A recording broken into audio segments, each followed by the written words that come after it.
My name is Jace Miller, and welcome to the channel. If you're new here, about a month ago, I hired a chess.com coach. His name's Chili. Super genuine dude, great at chess, 2200, 2300, or something like that, but has completely changed the way that I play chess. He has opened my brain to so many concepts and tactics. And so, that being said, if you want coaching yourself from Chili, I'll have his chess.com account down below where you can reach out to him. Or if you want to subscribe on his YouTube channel, you can check out some of his free stuff and also leave a comment asking for coaching there. I would highly recommend it. Genuinely has changed my life and changed the way that I've seen chess. So, um, yeah. But, anyways, so here's the content of him and I talking through some of my games. My kid unfortunately came in at some point, so some of the audio's a little tough to listen to, but just try to work past that. It's really good stuff. So, enough yapping. Let's get into it. What's up, man? How's it going? Oh, it's doing so good. We were kind of talking a little bit before off camera, but yeah, I'm peaking right now. Like I feel like my brain is just making every right move. Well, let me take that back. Even if I'm blundering, I feel like I'm finding ways to make it back to like a wing position. And yeah, I'm playing fun chess right now. Yeah, I've seen that you were actually hitting some pretty insane tactics, and like the stuff you've been posting on the reels. I mean, you've been finding some insane tactics, which is really good to see, Let's and go. always fun to watch. Yeah. But obviously there's a lot to learn. I'm only at 1100, so yeah, we'll just spend the next 30 minutes or so, 40 minutes, just whatever you want to teach me, whatever you want to do. I'm so excited for it. Okay, perfect, man. I've just invited you to the study. Yep. Clicked into that. Nice. Okay. Okay, let's jump right in. So these are three of your most recent games that we're going to be taking a look at today. Okay. So we're playing the black pieces here, so e4, e5 is how we open up. Bishop c4, knight f6, all good. Then they hit this pawn, so we must defend it. And so yeah, when they play this bishop c4, you can always be expecting possibly some tricks. So like one thing you'll see a lot is like queen f3 after bishop c4, or if you don't play knight to f6, possibly like queen h5 going for scholar's mate. Yep. They really shouldn't at this level. I think you've kind of grown out of that. Yep. Maybe yeah, look at an opening, possibly. But yeah, so another thing that can happen in this move order is that after bishop to c4, knight f3, they always have the possibility of having knight g5. Yep. So this is something to look out for. And you play the correct move, which is to play d5 here. So cutting off the scope of the bishop. And this is the only move which gains a steady position here for black. Okay. Um, you could, however, play like some offbeat gambit, like the Traxler gambit, stuff like that, where we allow them to take and bring the queen out into an attacking position. Okay. I'm not a big fan of this because it's kind of hope chess in a sense. Like you're hoping that they can't find the right moves and they fall for a trap. So I think d5 is a lot more steady here. So I like this move. Okay. Now, when they take, an important inclusion to know for this position is that the best following move is to play knight a5. Dude, I'm glad you brought this So, up. I've seen this so yeah, many times and it just doesn't make any sense to me. okay, cool, perfect. Maybe we can sort that out then. So, what exactly is confusing you in this position? I mean, I guess so it makes okay.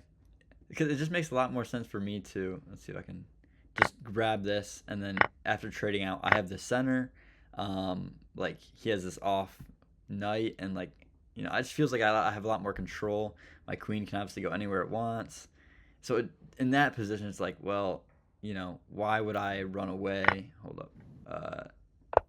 And he still has Okay, control, but yeah, I guess play it out. Let's see how this goes. perfect. Well, let's touch on this for a moment. So let's say we play actually knight takes d5, and then we have this move bishop takes, like you mentioned, queen takes. Um, First of all, we do also have the possibility of just playing queen takes g5. Oh, However, yep. d4 may come, and that's hitting our queen, and they actually are protecting from this position the g2 square, so we can't just play this, Yep. and this is under attack. So let's just say queen takes d5. There's stuff like knight c3, and we'd have to jump back and hit the knight. But then they get this move anyways, defending the knight. Yep. So I don't think we have as big as an advantage as we would in the other positions. Okay. And another thing which may happen, the best theoretical line here for white, if you play knight takes d5, is this line here, knight takes f7. Anyways, What? and the idea now is that if you take this with the king, which you must take, then there's queen f3 check, double attack on the knight. Actually, now that you So say that, that's actually happened to me, and I didn't know what to do in this position either. yeah, it's because the move you need to play is something you need to have memorized. Otherwise, you'll just never play this when you get this position, Yep. which is king e6. What? Walk the king up, baby. Just bring it to the center, and not a fear in the world. But Okay. yeah, so I mean, I would not play like this. Like after knight c3, you also need to find the best following move, which is to play knight b4, defending and attacking, like you're threatening the fork. It gets crazy. Yeah, I yeah. do not suggest. So this is why I recommend simply playing knight a5. Okay. Probably they'll give a check, and then we block. Yep. And then when they take this pawn like this, we're actually sacrificing a pawn, but there are two ways to play this. We can play with b takes c6, which gets tempo on the bishop, and they are not allowed back to this diagonal because our knight controls it pretty nicely. Yep. Or we can play it like kind of like a Smith-Morra gambit in a way, where we just take back and we allow them to get this position, but we have very nice development.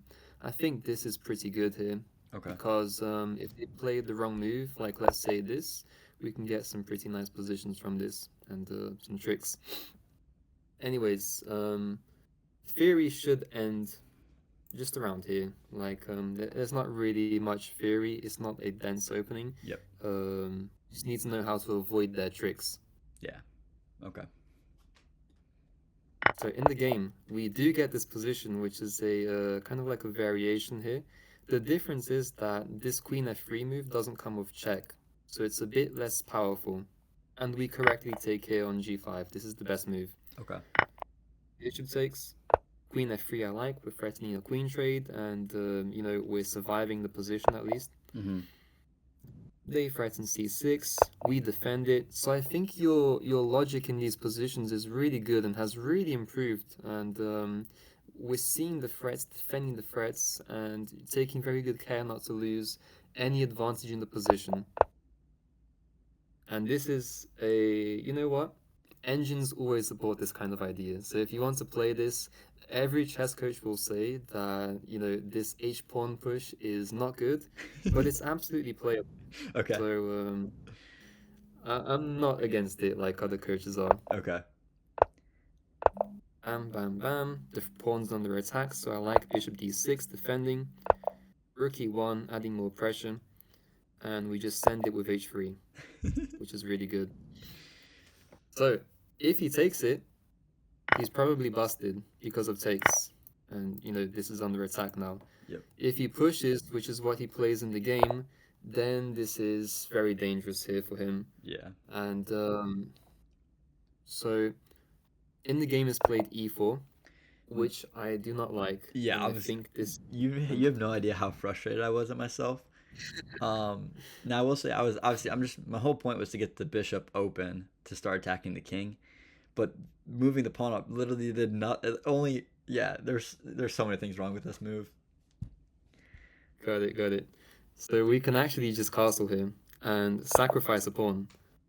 Because the only way they win this pawn is if they take us like this. Mm-hmm. But this is very good for us. This is exactly what we want because we're moving on to a stage of chess and understanding here where we're going beyond just the basics of how to move pieces and how to not blunder. Now we're going into the topic of how to strategically beat your opponent. And, every position has its strengths and weaknesses. And here, one of our weaknesses, you could say, is we don't have an H pawn. And possibly this pawn is weak in some positions.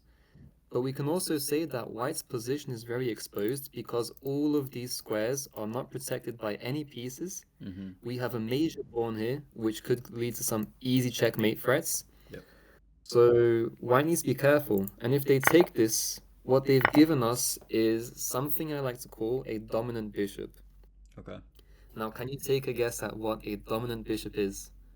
One that is dominant in the position. Absolutely.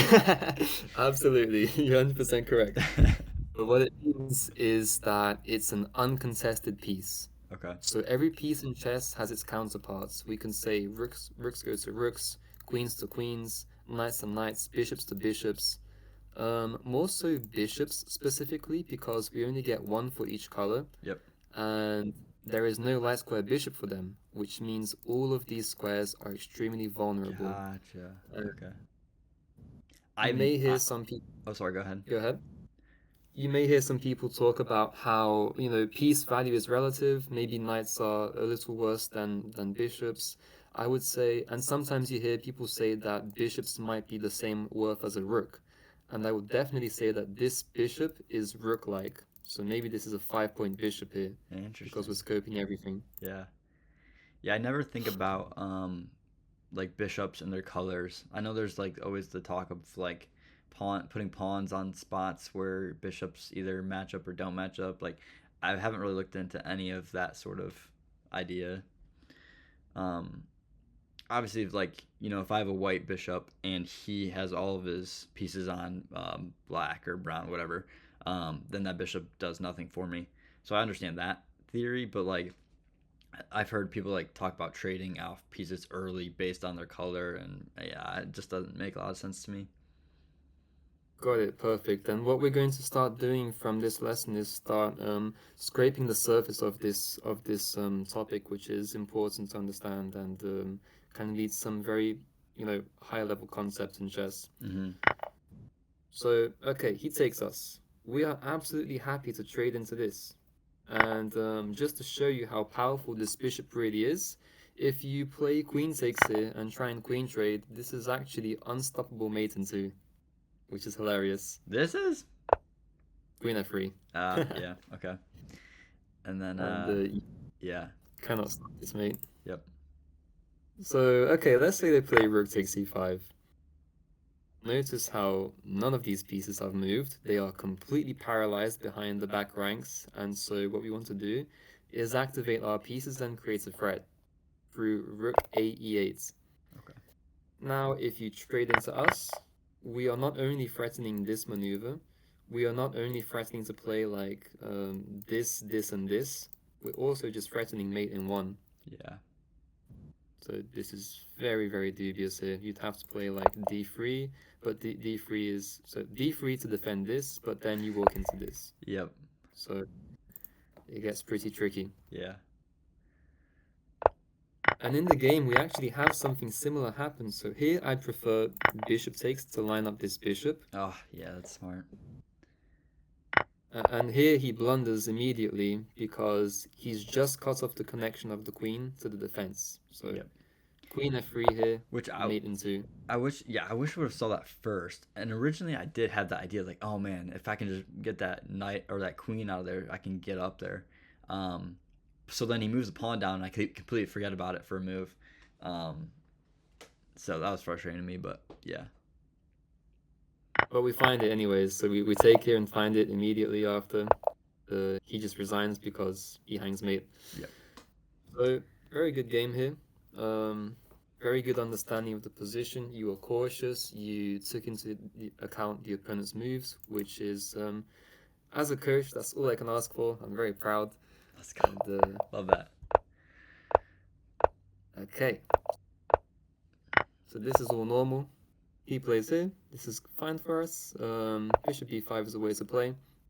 Need to watch out for queen a5 check, which is an idea, and he plays it. Oh, I was terrified here. I was like, oh, I really just lost my bishop, but Knight c3 saves it. So we're not losing the bishop just yet. Now, I really find it impressive how aggressive people play chess. And I'm a much more chill guy. I just, play the moves as they come to me instead of just trying to force stuff. Yep. So in bishop takes here, I actually prefer to play queen takes.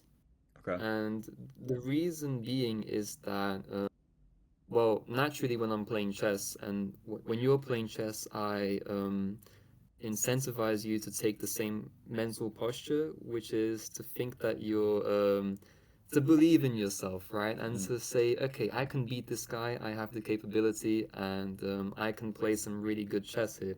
Yeah. With that mentality, I like to not trade too many pieces because the more pieces we have on the board, the more possibilities and attacking combinations we can find. So Yeah.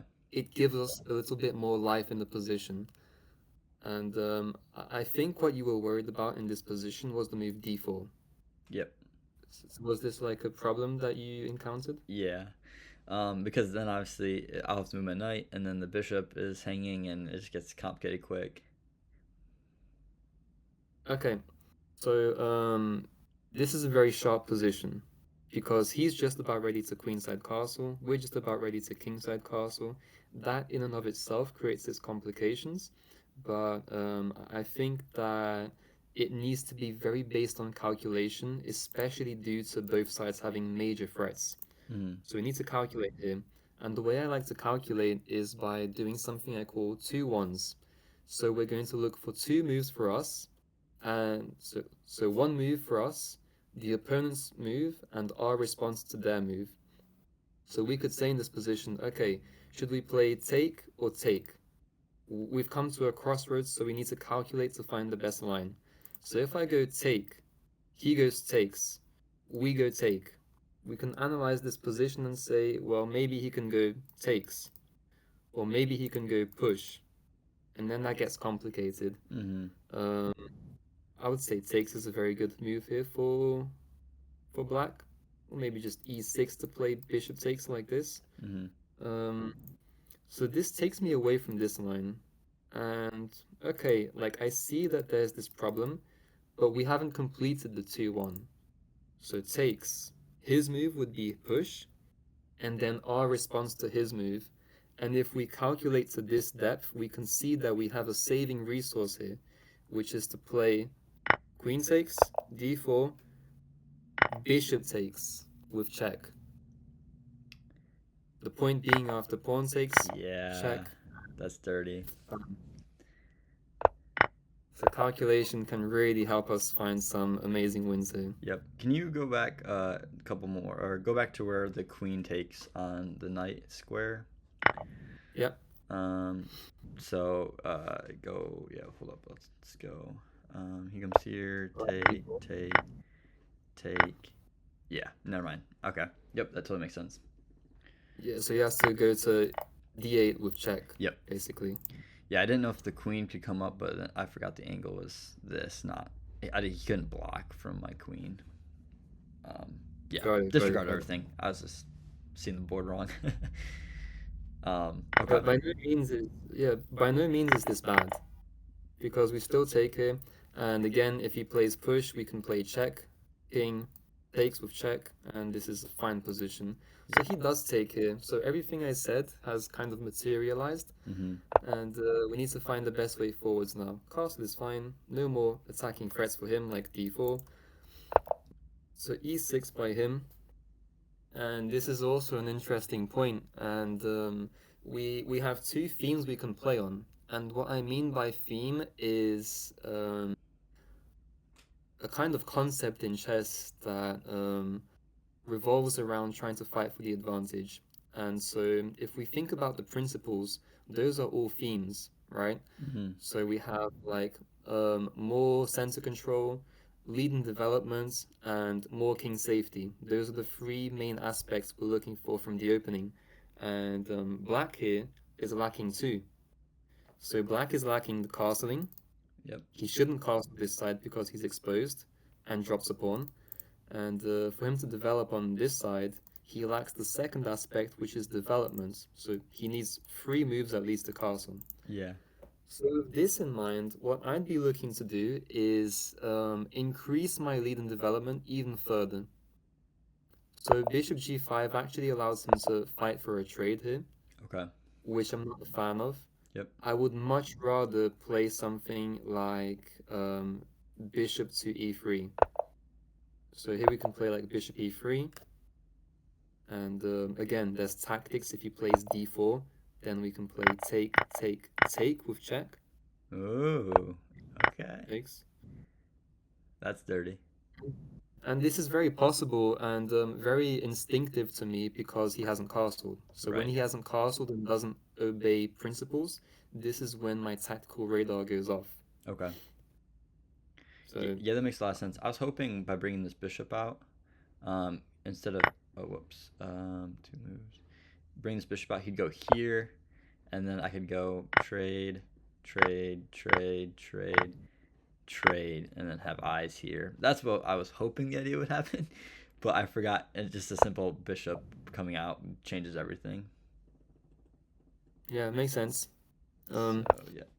yeah, so yeah, bishop e7 would be the better defense here. But anyways, bishop e7. So your move wasn't like a terrible move. It's completely fine. Yep. And I really like the creativity here. I really like the creativity because you are naturally starting to grasp these ideas which I'm mentioning, which we'll be talking about soon. So Queen G3 comes with the idea that if you take us, we're taking and there's this really annoying attack on the pawn. Like this, right? Yep. Lovely. If you go here, then there's like ideas of queen in, or maybe like here, queen here, stopping him from castling. So Yeah. I like this a lot. Um, he can play this move, which is annoying, but yeah, this does blunt this pawn, which is less annoying. We actually like this. We like it a lot. I mean, double the pawns. From this point, you're just crushing. So yeah, not much to go over here. I'll just speed through it because you're absolutely crushing him. Then we have a very nice mate threat here. He doesn't stop it. Bam. GG. Let's go. So I really like this game here. Um, yeah, and if you have any questions, you can stop me anytime. You, wait. Is this game out? Is this the game I lose? Yeah. I have so many frustrations with this game. Mostly just the end game, but yeah, let's get into it. Okay, let's take a look. Yeah, so this is a mistake already. This is a positional mistake. And the problem with this move here for black, sorry, is that this will always be a backwards pawn. So, I mean, it's hard to jump on this without you having any theoretical background in like King's Indian positions, but generally this is a backwards pawn. It's a pawn that isn't defended by any other pawns, and it's probably gonna sit on d6. Gotcha. Right, and from d6, a pawn which isn't defended by other pawns is a huge weakness, and is also the base of a pawn chain. So like if we bring these pawns forwards, this will always be the pawn which is right at the very vertice, I think it's the word. Okay. And so it's always going to be the weakest pawn, basically. Yep. So with this in mind, we have great prospects of attacking this square. This is a very weak square, as well as this one. So I like keeping the queen here on the same file. And now we're controlling the d5 square. We can immediately play something bothersome to him, like maybe queen d5, forcing rook a7. If you play here, then there's this blunder. Check. Bam. Oh, yeah, that's dirty. Yeah, some tricky stuff here. So the knight d5 is excellent. c4. This is a big mistake. And the reason it's a big mistake, well, actually, the bigger mistake is playing c4. Okay. Because you're not really identifying the threats here. So at the same time, we haven't castled in this position. We're not extremely developed, but there is a move that we can play to hinder black's development forever. Can you find that move?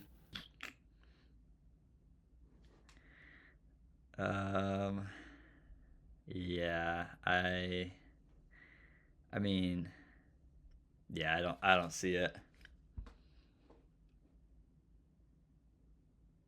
Okay, which side is black going to castle? Let's put it like this. I would assume the right side. Yeah, so king side is basically the way we're gonna castle. What's the most natural developing squares for the pieces in order to castle? Something like this, or even putting it in check, or putting me in check, just to get a bishop out. Yep. Then knight. So that being said,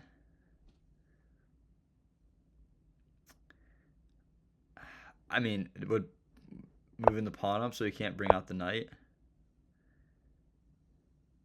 That's already an interesting idea, so I like that. I like that a lot. Um, However, maybe there's a bit stronger because he could, if this happens, bring the bishop out and then play the knight here Yep. potentially.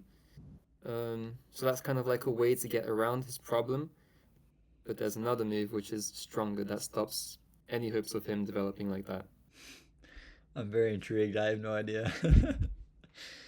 The move, you've got the right idea, but just the wrong pawn. It's d6. What? Because now the bishop can never come out through this diagonal.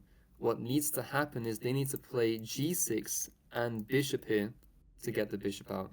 Which, So we've slowed down their development by a whole move. yep. Notice that this is also impossible. And if you go here, maybe then I play this. So, Wow. I mean, g6. This in and of itself comes with problems, like let's say queen d4. Yep. Okay, queen f6, trying to trade because the rook's under attack. But e5, queen gets out the way. We got some tempi for free. And this is just a dream position. It's going Yeah. to be very hard for black to play here in castle. So, I love it. You love to see it. You loved it. So That this would is that would have been a nice position. I would have liked that a lot.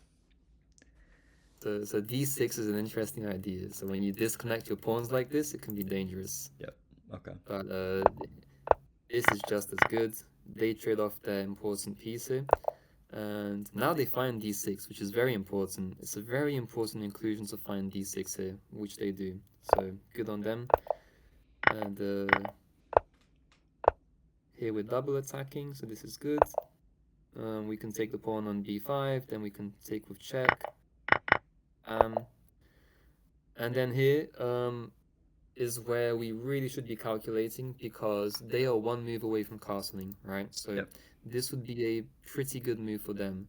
And we have a few candidates here. So the first candidate we have, well, I'll let you give me some candidate moves here. Let's say 3 possible moves we can play here for white. I hope I win the game. I took this. This feels like the most natural. You get a pawn, you stop him from castling, and he's just in a bad spot. There's also, I mean, possible check, but then if he comes down, you can just trade out, and then he can't castle. I don't think. Oh, whoops. Let me go back one more. Bishop trading doesn't really do much of anything. Those are the 3 things that I see. Okay.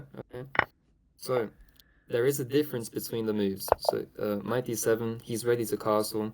In the game, you played castles, Ugh, which so unfortunate. ends up losing some advantage here. Yep. But there is a difference between these ideas, right? So let's calculate first. Which one looks better to you out of the 3 options? So between takes, check, and takes. Takes the pawn seems to be the best. Okay, let's do a 2-1 then. So 1 move for us, 1 move for the opponent, and our response. So we take. What does black play? Brings the rook towards the king. Nope. What? Wait. If I take here, he's not gonna bring it here. No. What? But why is that, my friend? Because I don't know. This is his free rook, right? I mean, here then castle after I move out of the way. Stronger, but that is a good idea. I like that. I would be worried about then rook c1. So if you play castles, maybe rook c1 comes in, and this Oh could yeah. be a big attack. But yeah, what I was referring to is this move here.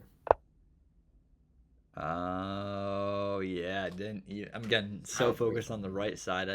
The whole left side wasn't even paying attention to. Yes. So there's when we're calculating, especially with these two ones, I always like to say that calculation is a scientific process. There's a methodology, a step-by-step way to encounter the best moves. Okay. So at the same time, when we're looking for checks, captures, attacks for the best logical follow-up, Mm-hmm. we do that for the opponent as well. So if they're in a tricky situation like they are now, Yep. it's good to look at checks, captures, attacks. So this would be a good check. If it were possible, they would like to play this, which is a good counter attack. So really, that's only the two options we can find. And Queen A5 is not a hard move to see Yep. because our king is pretty open here. Like Wait. you pointed out. Okay. So wait. So let's say he does do this. Check. The knight Okay. can go the way. Then he takes. Then he can do Yep. whatever the heck he wants. Yeah. Okay. Yeah. Yeah. Yeah. Okay. Okay. Yeah. All right. But anyways, castles. Castles. Rook Fe1. Knight C5. I like this move, attacking the rook. The pawn and bishop together is the most frustrating thing, like playing against it, because you literally can't do anything with it in your endgame, you know. You mean this structure here? Yeah, like so annoying when I'm facing against it. I'd say he can't do anything. How does he get this rook out? No, oh, that's what I'm Or saying. how? Like, that's like if I was him, I'm like if I play Oh, against it, it's really annoying. But for him, also, yeah, really annoying. got it. Here we had a free rook. I'm not sure if there was time trouble here. Um, No, just completely blundered. but I mean, you play very nicely here because this bishop is a major controlling piece, and we can't just push this down the board. So this is absolutely justified. Yeah, not just push it because there's some attacks. So I like defending here. So excellent Okay, stuff. Win an so let me endgame. explain myself right here. This move right Okay. here, or no, no, no. You can go forward a little bit. This right here. So I'm sitting in my car, right? Yep. And I kind of have to leave in a couple minutes to go pick up somebody. Yep. And I'm like, all right, I got it. I can just keep pushing the pawn. This is protecting. Eventually, I'll just win his rook. And just completely forgot that I'm just gonna like all I have to do is just continue to move my rook around and just avoid the knight. And like if he takes here, then I take, and I'm up at knight, you know. So like, Yeah. but yeah, during the game, I obviously just completely blunder my rook, and I was so mad. That's okay, man. It happens. It happens to the best of us. Like such an easy concept, but whatever. It's not over. We still have some good chances here. We're only down a pawn, so imagine we can save this with a good play. How would you play this? Well, basically it's pretty hard because black is going to put all their pawns on dark squares, and our bishop's going to be pretty useless. Yep. So I may just put the bishop here and offer him at least a chance to blunder, something like this. So that we have a pass pawn. Yep. They're not gonna play that. They shouldn't play it. But on this move specifically, I'd probably play this. Okay. Just to fight for the dark squares a bit, just so they can't stick all their pawns on the wrong color for us and render our piece useless. Okay. So that would be the process there. But yeah, this is a tough position. Even being down a pawn, this technically should be winning here for black, and they find a good way to win the pawn, and it gets difficult from here. Yeah. But we had some pretty good chances. So what I want to talk with you about today in the more structured part of this lesson is how to actually go about playing, thinking about these tiny ways to gain advantages in the position. So this is how you win against unprincipled chess. And this is a guy, so all these games are, I played all these games, Okay. and they're online games. This is a guy that's 2000, so Yep. no joke, right? Yep. This is a game that I played. I love playing the Reti, which is knight f3. Okay. Absolutely love these positions. And one of the features of when you open with knight f3 is e5 becomes very important. So the reason behind this is there's an opening called the Alekhine defense, which is e4 and knight f6 immediately. And the problem with this for for black, this is still theoretically fine, but the problem is e5. Okay. And then the knight has to give away because the center is unstable. So this game is all about dominating the center. So knight f3, and he plays knight to c6. The idea behind this move is he is trying to make e5 work for him, because now I can't take. So what do? I play d4. Now he can't push because I take, and take and take. So Alan, he has upstairs. to kind of accept that he can't play e5 in this position and plays d5. Alan. And I migrate into a queen's gambit type position. So he can play e6 and play like a queen's gambit declined, but he plays this move knight f6, which is pretty dubious. And the reason this is such upstairs, a bad move Alan. is because you are not defending your center properly. I just played c4. You should respond with a move that defends the center, like e6. By him not doing so, this is how I punish him. I take, because now he has no pawns in the center, and since I have full control of the center, I can then play e4 and get even more space. So now, after knight f6, I have a beautiful center, nobody's contesting this ever, and I can play just knight c3, develop and be good here. Dang. So, Yeah. My kid's about to come into the room, but that is a masterclass. Yeah, that's a great position. So just following through here quickly, bishop d3, bishop e7. So what's important is we got the center, and I can start pushing this pawn now and make some really nice attacking ideas. So check this out. Knight d5. Should we trade? No, because he has less space in the position. Having less space means it's more complicated to manage multiple pieces, which is why I avoid the trade and bring it to the attack on the king side.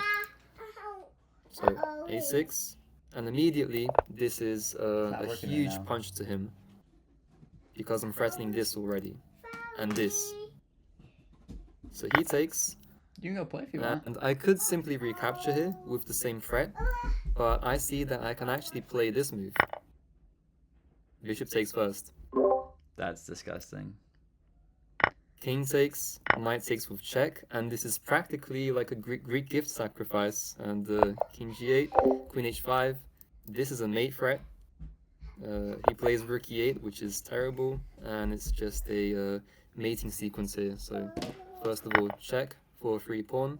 If I were to play check, then he does manage to escape like this, and I just win a pawn with a big attack, but I want checkmate. So takes first. King to the only square. Check, king, just chasing the king away. And the difference is that when he doesn't have this f7 pawn, what happens is this capture will come with check. Check this out. Check, here, checkmate.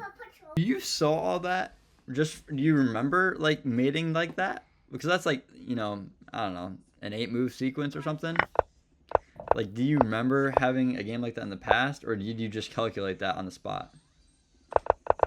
Yeah, so this was more calculating. There are specific themes which give you ideas, and what I mean by themes is like, this is an idea that I've seen somewhere, and I can recreate it without having to calculate 100% of it. Yep. Like, this is not any thematic move here, so I did need to calculate, but it's pretty easy because it's all forcing moves. The more forcing a move, the easier it is to calculate. So that's why we actually look for the sequences of checks, captures, attacks to kind of create the most forcing line possible. Yep. And a little 5-move sequence there. Dirty. So this was you playing? Yeah. You probably got to feel so good after a game like that. Yeah, you do. It's a pretty good feeling. Yeah. I'm not gonna lie. White to play, nasty tactic. Um,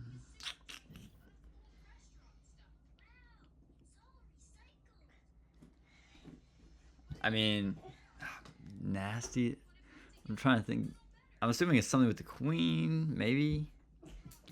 I mean, here's a check, and then just you would trade out, and then you just have both bishops or both rooks attacking, but that doesn't seem that nasty to me. So, yeah, what do you see? So the problem for him is he hasn't castled. I Yep. take this into stock immediately, and I want to play a tactic. Now, generally in these positions, like there'll be a knight here, and I'd be able to play pretty easily, take, check, Yep. and win the rook, right? Yep. Actually, due to how many tempo I managed to gain off him, and every piece being in the game, Yep. there's actually a pretty sick move I can play. Bishop c6, just sacking the bishop. Sacrifice the bishop. Couldn't you just bring down if you didn't want to take? No, because then we take, knight takes, and rook takes, everything falls apart. Yeah. Okay. So you play rook or bishop. He takes here. You take, Then, yep, and then obviously he has to move in 30, perfect. and he can't castle. Yeah, and this is mate. So, Dang. this is Did you just perfect. resign after that? Nah, he played King f8 immediately, so he didn't even take my bishop. Oh dang. For how it was. Okay, which I guess is But smart. I, Like I feel like for my yeah, games yeah. they definitely would have took at my level, but And so okay, he didn't take my bishop, but my bishop is way more active now, Yep. even if it's hanging. So this just makes my position even more dangerous for him. So rook b3 now, more tempi. Queen a5. Now I take this, Yep. and the point is now your queen isn't defending this, so maybe this is a sacrificial theme that I have available. Yeah. So he plays h5. This is the idea, to kind of try and run away. So h5. I mean, more tempi on the queen. This is really becoming unbearable for him. Yeah. Queen e5. And bam. You just sacrifice So the rook. king take. Yep. The rook! The Can't do it, but... So, bishop c5 check. The point is I cut off your escape route. So now this is completely cut off. Yep. And this is cut off. Your king is forced here. And then checkmate with the queen. Dang. What happens if? Oh my goodness. What if you so like naturally in my brain I thought to go here. Would that do the same thing? No, because he can queen trade then. And so if he Oh. queen trades, we don't have a piece to attack the white squares. Yeah. So that's a big difference between bishop and queen. Dang. And this is also a good position here that I can play for. I can actually play takes, check again. And you can't queen take because of the bishop. So That's some nice. this is tactic more there. forcing. Yep. I play here, which is a bit imprecise, but he ends up taking here, which is good for me. And here, this is like your final wake-up call. This is like, please, castle, my guy. He does not. He does not. So what I do is I say, well, guess what? You're never gonna castle. Bishop a3 completely stops you from any castling at all. Yeah. And it feels good to be good. So a5, rook fd1, and I'm just gonna bring my pieces into the game. Like that's the only thing I need to do to win this position is I need to just activate my pieces, not trade too much, and slowly but surely build my attack. He responds to my threats, go check, and you have to go king d7 here. From this point, it's practically over, right? A really nice move here to continue the attack. Always look for checks, captures, attacks. The only check I see, without being a capture is this. But then he goes back and he's defending. So I play the only other check I can find, which is actually a capture as well. Rook takes d5. Sack the rook again. And Sack the knight rook. takes. Check. double attack. Yep. So this is my calculation. Like if I was doing 2-1s like I recommended for you, Mm-hmm. one move for me, one move for him, one move for me, and then this is a very good chance of being winning. So Yep. I can go ahead and play it. Just to show I don't need like master level calculations to play good rook sacrifices and winning mating themes. Yeah. Obviously take the bishop. He tries the queen trade. We deny that because we're in a better attacking position. Yep. Queen c6. Okay, now I can take this pawn with check. Just looking for checks, captures, attacks. Yep. King g6. What's a good check here? Rook comes I'll out. let you... Yes, sir. Check. King a6. How do we finish this game off? How do we finish this game off? Well, I find the secondary idea of how to get the bishop into the game. I play e3, and he resigns. The idea is bishop f1 check.